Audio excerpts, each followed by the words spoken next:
Hey guys, good morning. Welcome back to nursing Rani blog. तो आज के वीडियो में मैं आपको बताऊंगी कि कौन कौन से बच्चे Bokaro general hospital school of nursing में एडमिशन ले सकते हैं। जैसे कि आपको पता होगा कि जीएनएम, एएनएम, बीएससी नर्सिंग तीनों का रिज़ल्ट आ चुका है। तो आप लोगों में डाउट्स होगा कि दीदी कैसे एडमिशन ले काउंसलिंग के थ्रू, कौन कौन एडमिशन ले सकता है। ये सारा कुछ आज के वीडियो में मैं डिस्कस करूँगी।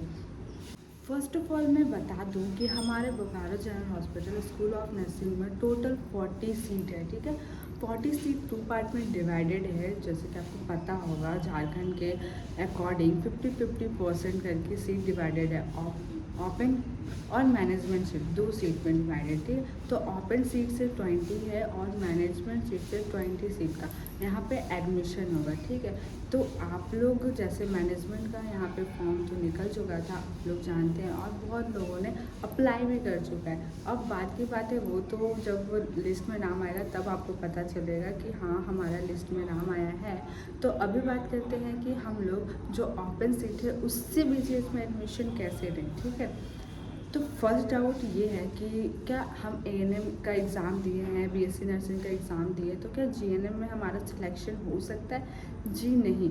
आपने जीएनएम का एग्ज़ाम दिया है तभी आप स्कूल ऑफ नर्सिंग बीजीएच में आपका जीएनएम में सिलेक्शन होगा। अगर आपने एएनएम का एग्ज़ाम दिया है या बीएससी नर्सिंग का दिया है तो आपको चूज़ करने के लिए नहीं मिलेगा स्कूल ऑफ नर्सिंग, क्योंकि ये एक जीएनएम स्कूल है ना, इसीलिए।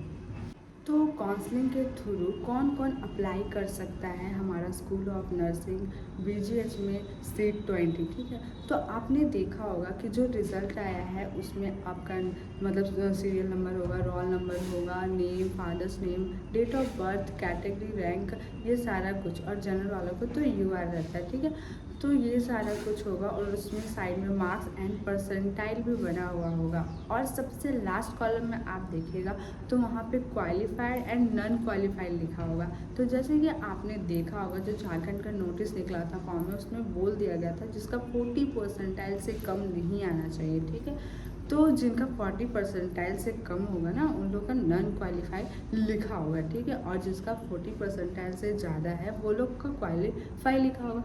तो जो लोगों का क्वालिफाई लिखा है वो लोग काउंसलिंग का फॉर्म अप्लाई कर सकते हैं, और जो नॉन क्वालिफाई है वो अप्लाई नहीं कर सकते हैं। ठीक है, तो काउंसलिंग के थ्रू आपने अप्लाई किया फॉर्म, वो प्रोसेस या आपको कुछ कुछ स्टेप है फॉर्म भरने का, आपने भर लिया होगा आई होप।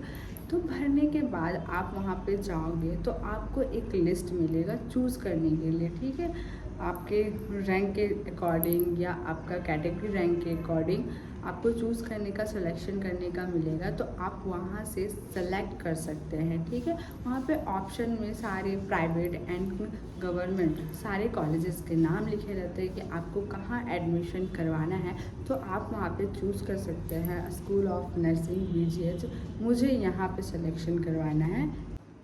एंड अभी मैं नहीं बता सकती कि कितने से रैंक के बच्चे को यहाँ पे लेगा, किसको नहीं लेगा, क्योंकि इसको बोलना बहुत ही मुश्किल है। कितना कट ऑफ गया है डिपेंड करता है, कैटेगरी वाइज लेता है वो लोग, सीट रिज़र्व रहता है कैटेगरी वाइज।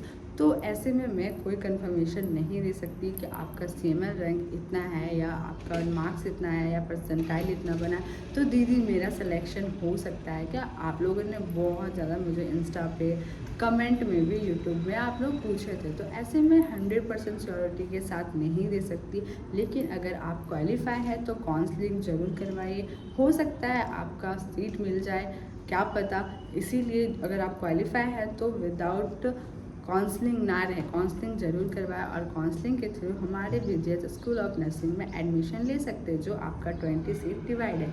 बाकी 20 सीट का तो फॉर्म फिल हो चुका है, उसका लास्ट डेट भी ख़त्म हो गया। जिन्होंने अप्लाई किया उनके लिए भी ऑल द बेस्ट, और जो आगे अप्लाई करना चाहते हैं उसके लिए ऑल द बेस्ट। तो आई होप आपको समझ में आ गया होगा कि बीजीएच में काउंसलिंग के थ्रू एडमिशन कैसे ले, सारा डाउट क्लियर हो गया होगा। मिलते हैं नेक्स्ट वीडियो में, तब तक के लिए बाय बाय। और ऐसे ही अच्छी वीडियो के लिए मेरे चैनल को लाइक, शेयर एंड सब्सक्राइब कर दीजिएगा।